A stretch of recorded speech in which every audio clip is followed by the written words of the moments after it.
Alright, I'm going to make a quick video today about dealing with troubleshooting Onan Cummins generators. These are mine are specifically that I'm talking about today are the HGJAB, but it's very similar for most of the models. The one I have is a QG 7000, but it's really not that different than a 5500. And the basic troubleshooting is the same for most internal combustion engines, but I think a lot of people either didn't learn that stuff or forgot it. So we're going to go over just the basics. First of all, with the generator, you'll have tags usually on the outside of it, and right here is the one that tells you exactly what model you have. You take that, you go to Conan, boy, I keep saying that. I hope Arnold Schwarzenegger didn't come after me. You go to the Cummins website. It's Cummins, not Cummings. Just in case anybody's yelling at me, I did say it right. And it's www.cummins.com/rv-generator/manuals. And there you will get the manual that has the troubleshooting information that I'm going to use to troubleshoot this generator. Now this generator only has 209 hours on it. It works fine. There's no problems with it. But I'm going to generate some, and it's going to be common ones that you guys will actually see. And then we'll read the error codes. Of course, since I made the errors, we'll know what they are to start with. But anyway, here we go. I'm going to pull up the cover off. And to start with, the cover on these is held up here by two rubber catches. And I'm going to put the phone down for a second. So once you pull straight out from the top, then you just pull up from the bottom, and you've opened it up. Now my generator ran not that long ago for a few hours. Always a good idea to run these quite often, at least once a month for an hour, to keep everything in good order. There's all the information. I'm also going to shut off my breakers. Because my RV is currently plugged in, I do not want this coming up, powering the RV, which has the air conditioners on because it's Florida and it's still warm here. And then when I shut it down, it cuts the power and goes back and forth. That's not good for anything. If you can avoid it, do it. So the basic layout here is, if you're not familiar at all, this is your oil dipstick. This is the electric choke. This is the altitude adjustment. So right now we're adjusted for 0 for sea level. It adjusts up to 5,000 feet, and all that does is slightly richen or lean out the fuel. This is the air filter, and this is the service information for how often you need to change the air filter and the oil filter and stuff like that. This is the drain for the oil right here, and it's got a little rubber tube, and it'll spurt out underneath here, so all you have to do is open that with a pan there, and it'll catch the oil. The filter is up underneath here, right in, let's see, right about in this area, but it's underneath, and it's gross. I probably have to check, maybe it's leaking. This is the main power, and I think there's a fuse over here somewhere. We'll get in a little closer there in a second. Alright, so before starting it, we should always check the oil. Unscrews, righty-tighty, lefty-loosey. Although I think clockwise and counterclockwise is always better than that. And it's been run recently, so it's really hard to tell on here. So I'm going to wipe it off.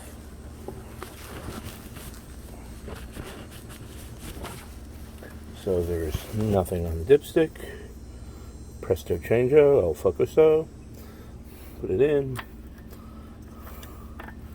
And learn to read a dipstick and what it actually says, where it says add versus full, never overfill, and somewhere between full and add is perfect when you do an oil change.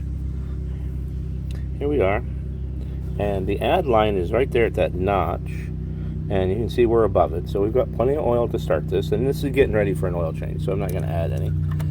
If I had just done an oil change, I might add just a tiny bit. These don't hold that much, so be very careful.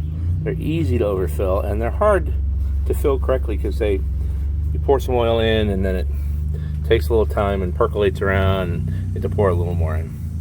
Okay, so I've shown that I have the breakers off. With these off, it will not produce electricity. Everything else is ready to go. So the first step you do when starting one of these generators is hold the prime button down. The stop button is also the prime button until the light comes on. All that does is make sure there's fuel in the carburetor bowl. And you can hear it knocking. That's the fuel pump running. Now I press it and hold it. Now, with the cover off, do not run it for very long. Never run it like forever without the cover on. Just 15 minutes at a time, maybe when testing.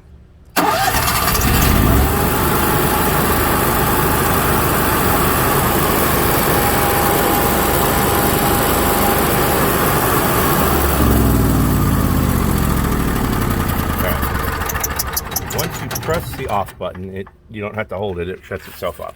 So the first thing I'm going to do is check the float bowl. Now I'm going to pretend we had a problem, but really here I'm just going to show you how much fuel is in the float bowl normally when the engine's been running. So you could take an aluminum can and you could cut it or whatever, but what you're trying to do is get this nipple here so that you can get the fuel into something, so you can just see how much it is and maybe the quality of it. I'm using a piece of 1/4-inch fuel line, and then I will use a Phillips screwdriver like this, and we'll use this little bucket here. That's plastic from sandwiches. I'm going to unscrew this screw just a little bit, and you will see the fuel dripping out and into my bowl. And you see the fuel is clean. I can smell the fuel smells good.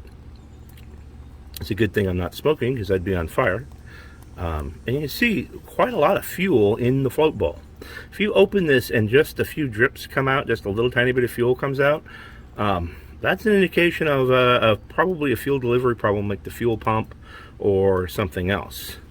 But as you can see, and I wish I could measure this, but I don't have a good way to. You can see that's a reasonably decent amount of fuel. That's at least a couple of shot glasses full. It's probably not the best measurement, but it's at least 2 or 3 ounces. Maybe even more than that. So if you're not getting that much and it's not nice and clean like that, you probably have a problem. So I'm going to throw this away safely. I'm going to close my float bowl.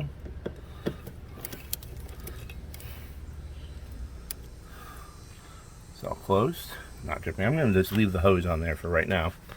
And we are going to start the generator again.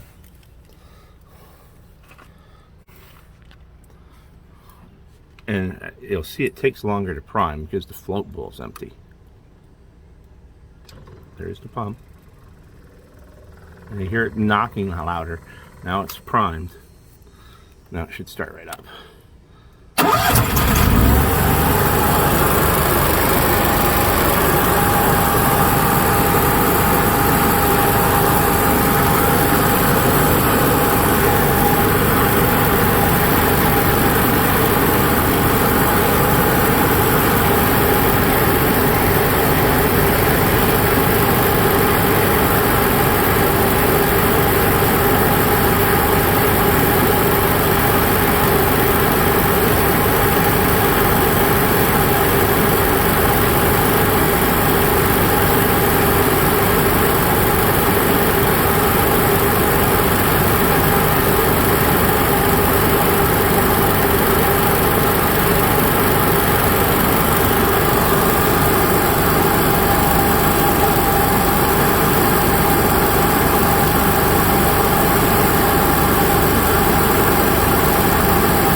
Engine stopped with a blinking light. The fuse I pulled is a fuse for the fuel pump. And you see the blinking light, that is giving you an error code. But in this case, it's really not the error code you need. So according to the manual, fault codes, 2 flashes indicate the low oil pressure, but we have 3 flashes. 3 flashes indicates a service fault, code 3 fault.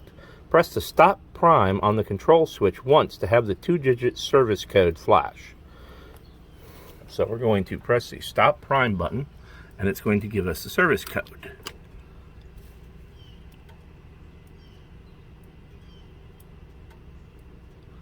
So it's 1, 2, 3, 1, 2, 3, 4, 5, 6. So that's a 36. So let's look up what 36 is. And as I said, 36 would be the most useless code. This would be the most useless code. So that means the engine stopped, not that the computer did not stop it. So what they're suggesting is you check fuel level, check spark plugs, check air filter, check for mechanical damage. All of the computer knows is that the generator stopped. We know it stopped because I pulled the fuse right there for the fuel pump. And we'll demonstrate that there's not much fuel left in that bowl at this point in time. So I got my cup and it's empty. Hold it there. Find my handy dandy tool, which I put somewhere and just lost. Alright, let's try this again now that I found my tool. Amazing how quickly tools get lost. So we're going to open the float bowl with the screwdriver again. And a pretty pitiful couple of drops of fuel came out. That's all. Had this been running under a heavier load, it would have stopped running quicker, and there might have been more fuel in the bowl. But as you can see, there's just a few drops, infinitely less. Definitely not a shot's worth. All right, so let's close this back up again.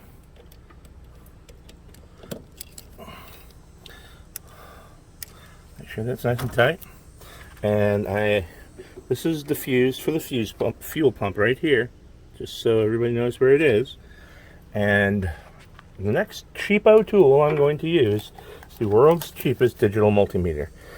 You used to be able to get these free at Harbor Freight with purchase. Now I think you have to spend a few bucks on them. And you can buy them on Amazon that look exactly like this. And we're just going to check for voltage. So set it to 20 volts DC, which is close enough to 12 volts to be good. We're going to take the black wire and we're going to hook a test jumper onto the black. And I have a ground, but this whole aluminum base here is ground. So I'm just going to ground under there for right now.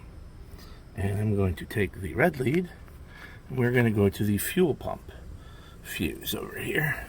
And one leg of it probably is hot. I don't know if I'll be able to show this doing it. Hold on. Okay. Plugged into... So one side of the fuse will only have power when something's telling it to have power. The other side will be where the fuse carries the power through to power the circuit. So with the fuse out, I figured out which side it was. You'll have to do this yourself. And on this one, it's the white-ish yellow wire coming in, apparently. Maybe it's that way on all of them. So what I'm going to do is press the button here to run the fuel pump. And as soon as the computer turns that light on, I have 14 volts. So I know I have good power for the fuel pump. I'm letting go. Now I have no volts. So when I put the fuse in, I know this will work. How do you check the fuse? Well, you use the same tool, and you take your fuse, and in this case, this is a very small fuse. This is a 7.5. I'm going to hook one leg of the fuse to the alligator clip. I'm going to set this for ohms right there instead of volts. Now we're on ohms, and then I will probe the other side of the fuse after I drop it on the ground and drop the voltmeter on the ground. All right, so there's the reading. So that reading means that there's a short right there, which is what we expect. The fuse is good. If the fuse was bad, you expect an open, which will read like that. So that one is, see how it's in a different place? That just means there's infinite resistance. Here, when I connect this back up again, it means 0.0, it's like 001. It's like there's very little resistance. So this fuse is good. And you can also visually see, if you hold it up to a light, that the link is in there. I'm going to plug this back in. So this is the altitude adjustment switch. This should never keep the generator from running. However, it's for efficiency, and it may actually help it run cooler by adjusting the fuel level. But you can see we're currently set for where we are at 0, and then we are set for 5,000 feet. And you know, what do you do if you're at 5,000 feet and driving to 0? I don't know. I usually don't adjust it that much. I might adjust it once I get somewhere, but I usually leave it at sea level. I think that means, I'm pretty sure that means it'll be richer at a higher altitude, which is less efficient, but richer generally doesn't hurt anything. It might dirty up plugs and dirty up oil a little quicker, but it doesn't make it run hot, it doesn't make it detonate. So anyway, that's my opinion. Here is 12 volts that feeds the starter for the generator and the fuel pump and all that stuff. If people have the generator cranking slowly, they need to check and make sure that their 12 volt supply is good. And this will keep it from starting because it cranks too slowly, or this would definitely be a no crank, no start at all. So I'm just going to expose this and put my terminal on there, and you'll see I have a nice healthy 13.79 volts.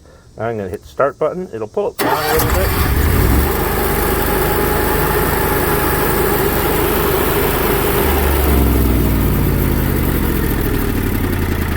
When it wasn't reading, that was me falling off of it. As you see, it didn't pull my voltage down at all when I went to start it. So that's all the basic troubleshooting I've really ever had to do. You know, I read people online who their generators shut down on them, and they, you know, then went and threw spark plugs at it, and an oil change at it, and an air cleaner at it, and did all kinds of other things. And the real thing is to go in and get that second level code and see what's going on. Fuel pump problems are the most common, and it's not always the fuel pump. Sometimes it's fuel not delivering from the tank properly, like cracked pickup in the tank. They're designed so that the fuel pickup in the tank is at like a quarter of the tank, so that you don't run the RV dry on the generator. So it could be just a low fuel incident. It could be a pinched fuel line somewhere. It could be a weak fuel pump, especially when it's really hot. That's when they tend to start showing their problems. And they're relatively cheap to buy the off-brand and have one in stock. And the fuel pump is right underneath here. These are the wires going through the fuel pump. And if you look under here, you'll probably see it. And that's a pretty easy change. Another thing that I often have done in troubleshooting these is get a boat gas tank, which usually are about 5 gallons, and hook it up and put it in a compartment nearby. And I've had generators that wouldn't run pulling from the main tank for more than an hour, but I plug them into the 5-gallon tank and they run all night long without a problem. And that tells me that there's a problem in the fuel delivery system. And usually what that is that the fuel tank is too far away or too high or too low compared to the generator, and it's not able to pump enough of the fuel. It's not able to get the fuel to the carburetor very well.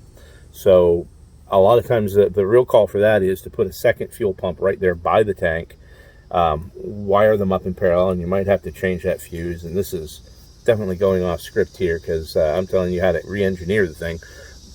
In my case, the fuel tank is right back here, or almost behind the generator. It's probably right behind the generator, so I don't have that problem. In my last RV, that was definitely an issue. The generator was up towards the front, about 25 feet away from the fuel tank. So anyway, that's the general gist of fixing these things. I suggest you print out the manual, at least the pages that cover troubleshooting. And on this manual, that started at page 51 and went to page, like, it was like 11 pages, to 51 to 59. And I carry that with me because the generators can be a real pain in the butt. You know, take care of them, change the oil as you're supposed to, change the air filter as you're supposed to, put the correct stuff in them, run them once a month, and try to keep them cool, because they definitely do not like to be warm. And try to keep, in this environment, you can see I got dirt down here, but I'm leveled and I'm far enough away from it, it's not going to blow it up.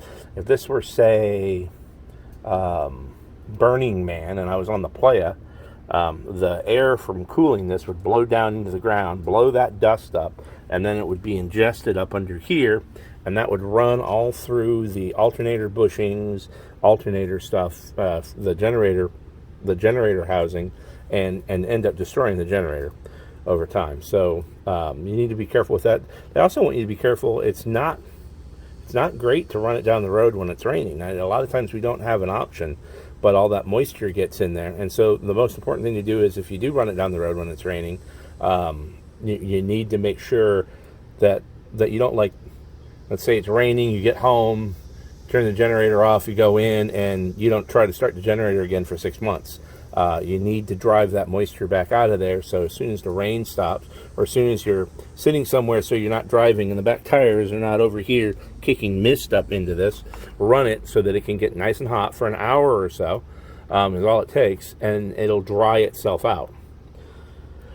And then letting it sit too long is always bad with the fuel. So if you're going to park it for a while, you come over here and just drain the fuel bowl like I showed you.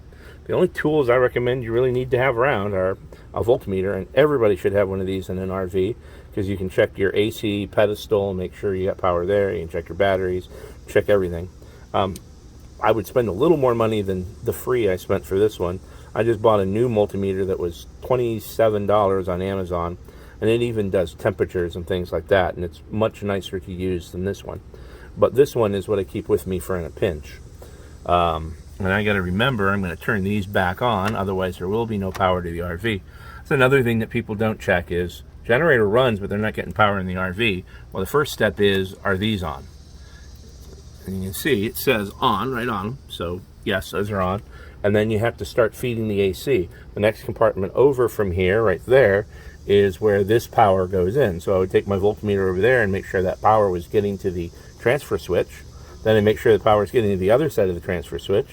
And then I'd go inside and start checking main circuit breakers and stuff like that. But the first circuit breakers to check are probably those. Especially if you know you've been out here messing with it. Anyway, I hope this helps somebody and gives you a little more confidence in how to troubleshoot your generator. Like I said, this should work for most of the Onan 5500 to 7000 watt gas powered generators. The 4000s are quite a bit different. There is a computer in this thing that does most everything and takes care of if it gets too hot. And this thing will get hot and still run. I've come in and hit the stop button manually over here, and it's been on hot enough that I was afraid it was going to burn myself. This compartment will get warm. However, there is a big exhaust thing in here, so the muffler and stuff like that runs up through here. There's a lot of air sucking in through the bottom and then blows back out through the bottom. And so there's how hot it is in this part isn't necessarily how hot it is for the oil and things like that. Like I said, the computer will control whether it's too hot to run or not. Most of the rest of the stuff in here doesn't really go bad and doesn't need adjustment if you don't know what you're doing. I wouldn't be touching this. You saw that moving. That's the governor. This over here is the governor, and it controls the RPM. Well, the RPM sets how much power it's generating and what the frequency of that power is, and you start dorking around with that, and you may have it run and have it just blow up everything. So if you don't know what you're doing, stay out of here beyond the basic stuff. And definitely change your own oil filters, air filters, oil filters. And it's an easy task, and it'll help you get to know your generator and be prepared. I always carry spares because the use on these is not very high. It says here you need to change the oil every air filter under 100 and replace the air filter 150 hours. Check it, clean it at 150 and replace at 450. It's really hard to clean. You're generally going to just replace it. And you change the oil and filter at 150 hours or yearly. So generally at 150 hours, I do both. This is 209 hours on it, and I did the first change at about 100 hours. So I've got about 50 more hours or so before I'll be changing that stuff on this again. All right, thank you very much.